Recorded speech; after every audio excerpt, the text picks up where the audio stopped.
David Muir, ABC's World News Tonight, America's most watched newscast. Now streaming same day with all the breaking news of the day on Disney+. Most watched, most trusted. Now on Disney+ every night. Tonight, breaking news as we come on the air in the West. President Trump just announcing that one of the two National Guard members shot near the White House has died. Plus, the major back-to-back storms just as millions head home after Thanksgiving. First, that tragic news just coming in. President Trump says National Guard Specialist Sarah Beckstrom has died, gunned down near the White House. Sergeant Andrew Wolf fighting for his life tonight. Authorities are calling it an ambush attack. New details tonight on the suspected shooter, now identified as 29-year-old Afghan national. Sources say he worked with a CIA-backed paramilitary group helping the Americans during the war in Afghanistan. Authorities now say he drove cross-country from Washington state to carry out the shooting, armed with a .357 revolver. Tonight, he faces several charges. You picked the wrong target, the wrong city, and the wrong country. What we're learning about the investigation, and tonight the Trump administration halting all immigration from Afghanistan in the wake of the shooting. Our team standing by with new reporting. Also developing, we're tracking two major storms just as millions get ready to head home from the busy Thanksgiving holiday. Heavy lake effect snow piling up across the Great Lakes. Travel chaos tonight from the Dakotas to Michigan to New York. Hundreds of crashes reported in Minnesota. And now an even bigger cross-country storm is brewing. Our weather team times it all out. The horrific images just coming in. A state lawmaker killed in a violent crash in Colorado. What we've just learned. Also tonight, a powerful magnitude 6 earthquake striking Alaska with reports of violent shaking. Overseas tonight, the first American pope touching down in Turkey on the first foreign trip of his papacy. Pope Leo's message of peace in the Middle East. We're just hours away from Black Friday. Some retailers are offering deep discounts as shoppers say they're cutting back on spending. And America strong on this Thanksgiving. After a raging fire, the senior citizens expressing their gratitude to the first responders who saved their lives. From ABC News World Headquarters in New York, this is World News Tonight with David Muir. Good evening, everyone. Thanks so much for joining us on this Thanksgiving. I'm Lindsay Davis in for David. We begin tonight with breaking news. President Trump just announcing the death of one of the National Guard members shot near the White House. Army Specialist Sarah Beckstrom was just 20 years old. 24-year-old Air Force Staff Sergeant Andrew Wolf is in critical condition. Authorities say the 29-year-old suspect, an Afghan national, drove from Washington state and targeted the Guard members. Multiple law enforcement agencies, including the FBI and ATF, are investigating this as a possible act of terrorism. Sources say the suspect, seen here being loaded into an ambulance, worked with a CIA-backed paramilitary group during the war in Afghanistan. He immigrated to the U.S. in 2021. The suspect is now facing death penalty charges. Wolf's family is asking for prayers. ABC's Jay O'Brien leads us off. Tonight, these chilling images obtained by the Wall Street Journal capturing the moments a gunman, who officials say drove across the country from his home in Washington state, ambushed two National Guardsmen in the heart of the nation's capital. 29-year-old Ramanullah Lakanwal, an Afghan national, now identified as the lone suspect. You picked the wrong target, the wrong city, and the wrong country, and you will be sorry for the violence and the evil that you perpetrated in our nation's capital. Officials say the gunman was armed with a .357 revolver, ambushing the two guardsmen outside a busy metro stop. This pane of glass was shattered in the gunfire. Glass was everywhere here, and as those shots rang out, other guardsmen in the area rushed to this scene, and one of them, officials say, shooting and wounding the suspect. That alleged gunman then restrained and loaded into an ambulance. Those two guardsmen, 24-year-old Air Force Staff Sergeant Andrew Wolf and 20-year-old Army Specialist Sarah Beckstrom. Members of the West Virginia National Guard quickly rushed to the hospital for surgery. And late today, in a call with members of the military, President Trump announcing that Specialist Sarah Beckstrom had died. She's just passed away. She's no longer with us. Beckstrom's father posting on Facebook saying, "My baby girl has passed to glory." The White House confirming President Trump has spoken with the family. The family of Staff Sergeant Andrew Wolf telling the New York Times they are asking for prayers. Their families' lives are all changed forever because one person decided to do this horrific and evil thing. The governor of West Virginia rushing to D.C. to visit the guardsmen and their families, describing the scene at the hospital. When you saw the number of people outside of these rooms, people are praying for the families just to give them strength. And tonight, the investigation intensifying. Officials saying the suspect had been living with his wife and 5 children in Bellingham, Washington. The FBI executing searches at his home, investigating this as a possible act of terrorism. We will not stop until we interview anyone and everyone associated with the subject, the house, and every piece of his life. Sources familiar with the investigation tell ABC News Lakanwal was a highly trained and trusted member of an elite Afghan counterterrorism force called the Zero Units, partnering with U.S. Special Forces and the CIA during the war in Afghanistan. He came to the U.S. in 2021 under a Biden-era program evacuating Afghan refugees during the chaotic withdrawal of U.S. forces. Sources tell ABC News the suspect was formally granted asylum this April under the Trump administration. And Lindsay, we're learning another tragic detail tonight. Those 2 guardsmen shot here at this metro station, Staff Sergeant Wolf and Specialist Beckstrom, were given the option to end their deployment early as of last week. And instead, they, along with more than 150 of their comrades, volunteered to extend their deployment, their service here in Washington, D.C. until the end of the year. Lindsay. A testament to their sense of duty, Jay. Thank you. In response to that shooting, President Trump is ordering a review of all Afghan nationals in the U.S. and halting the processing of immigration applications from Afghanistan.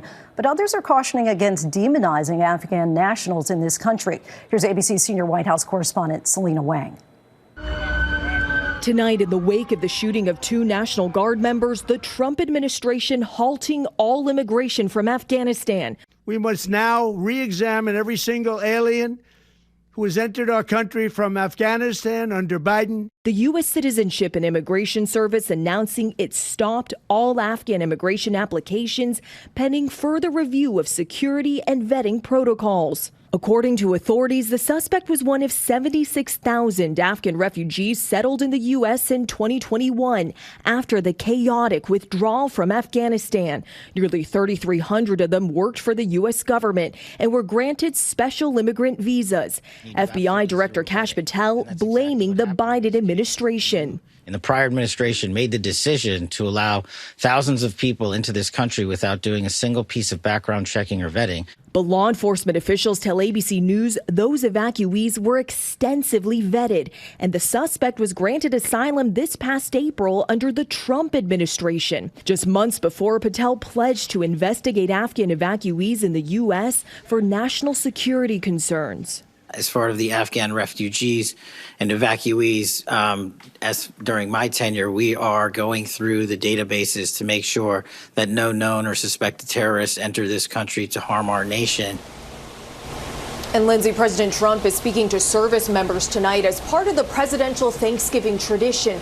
This comes as he's ordered the Pentagon to deploy an additional 500 National Guard troops to Washington, D.C. The president pledging the U.S. will never back down.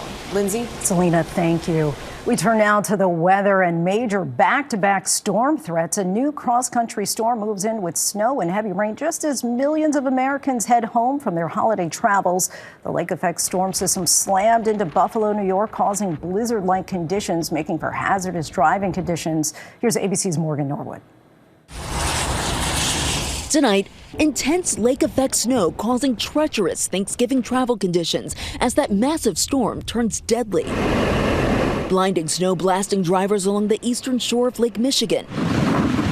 The storm kicking up these massive waves.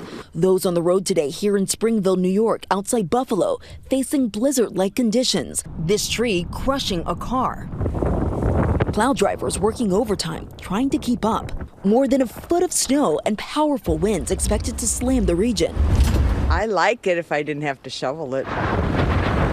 In Minnesota, more than 400 crashes reported in the past 24 hours. 600 vehicles skidding off the roads, tractor trailers piling up. Tragically, police say one man was killed by a falling tree while clearing snow outside his home near Duluth. And tonight, millions bracing for an even bigger storm, threatening to upend the trip back home after Thanksgiving.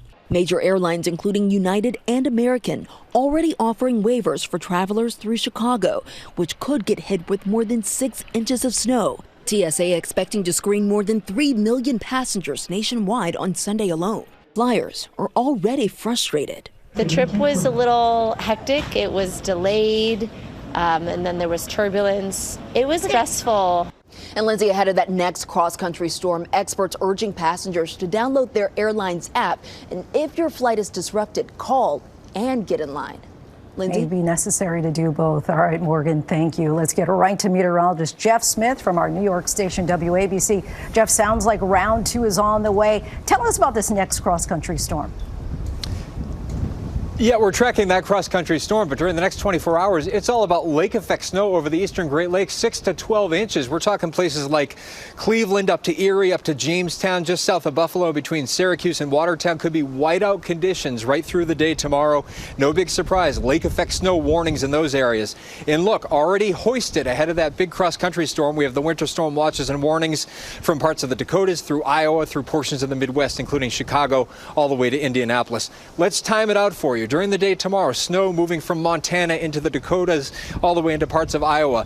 The most high impact day in terms of winter weather by far will be Saturday. We're talking major hubs, Minneapolis, Chicago, Omaha, all the way down to St. Louis, receiving heavy snowfall, rainfall off to the south. And when I say heavy snow, I'm talking 6 to 12 inches from Des Moines to Chicago down to St. Louis, all the way east to Indianapolis. That snowfall becoming heavy in the Ohio Valley into Saturday night and moving on to the East Coast on Sunday. But by then it's rainfall and it's a weakening storm system as it approaches the I-95 corridor. Lindsay? And we know you'll be tracking it for us, Jeff. Thank you. Now to the horrific high-rise inferno in Hong Kong. New drone footage shows the scorched buildings.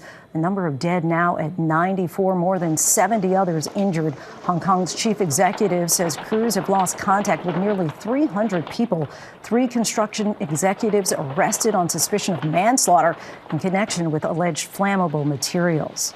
Now to Russian President Vladimir Putin breaking his silence on the Ukraine peace plan and doubling down on his hardline demands to end the war. Putin also questioning Ukrainian President Zelensky's legitimacy.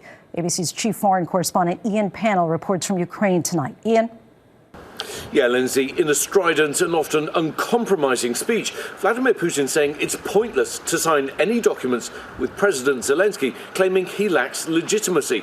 The Russian leader making a series of hardline statements today that are the most extensive comments he's made on the new US peace effort, ruling out a ceasefire unless Ukrainian troops withdraw, claiming his troops are doing well. Remember, the US acting as mediator between the two sides, with delegations expected in Moscow and Kyiv to start talks after Thanksgiving, with pressure from President Trump for a peace deal.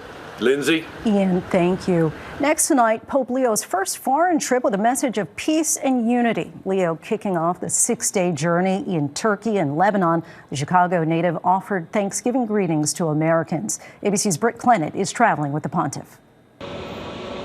Tonight, Pope Leo landing in Istanbul as part of his 6-day visit to the Middle East, the maiden trip of his papacy. There he is, the first American Pope on his first foreign trip. Pope Leo bringing a message of peace and hope to this conflict-ridden region. Earlier in the capital of Ankara, the Pope meeting with Turkish President Recep Tayyip Erdogan, a key figure in the talks to end the Ukraine-Russia war. Pope Leo calling on everyone to put their differences aside for the sake of world peace.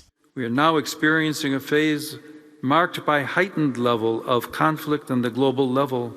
We must in no way give in to this. The future of humanity is at stake. Before landing in Turkey, the pontiff speaking to reporters on the plane, noting Thanksgiving in the U.S. To the Americans here, happy Thanksgiving. It's a wonderful day to celebrate. Several reporters presenting him with pies. Back in Istanbul, Taylor Tankson visiting from Detroit, telling me she's proud of a pope from Chicago spreading compassion far and wide. I think to keep everything stable, whether people are Christian or not, I think the Pope is just really leaning into humanity, right? Do the right thing. We want peace. We want people to be safe. Lindsay, after Turkey, the Pope will then head to Lebanon on Sunday. Despite security concerns there, Pope Leo is determined to go to spread his message of peace. Lindsay? Britt, thank you. Back here in the U.S., Black Friday is just hours away. It marks the traditional start of the holiday shopping season. And retailers are offering plenty of deep discounts, but will it be enough to entice budget-conscious shoppers? Here's ABC's Melissa Dunn. Tonight, as inflation continues to squeeze household budgets, many shoppers are adjusting their expectations for this year's Black Friday deals. I feel like I just really have to save, and now with, everything going up in prices in gas and groceries, it's just something that, we have to take a cut in. Retailers are rolling out deep discounts in an effort to entice cautious shoppers. Walmart, Target, and Amazon are dropping the PlayStation 5 Slim to $374, down from $449. That tightening of the budget we really see coming from concerns about rising prices. While consumers remain concerned, online spending is still higher as shoppers have already spent $79.7 billion. That's up more than 7% from last year. Hopefully find some good deals. While many retailers are making significant cuts to their prices, others are focusing on flexible payment options, offering buy now, pay later plans to ease the financial burden for those still uncertain about their holiday spending. Lindsay, it's not just Black Friday, but also Cyber Monday, which is the biggest shopping day of the year. And experts say come Monday, buy now, pay later will peak.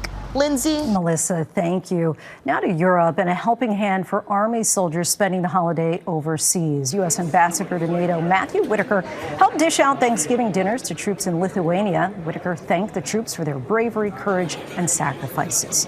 When we come back, word just coming in reports an American has been killed in the Caribbean. What we're learning, the powerful earthquake striking Alaska this Thanksgiving. New video shows the shaking.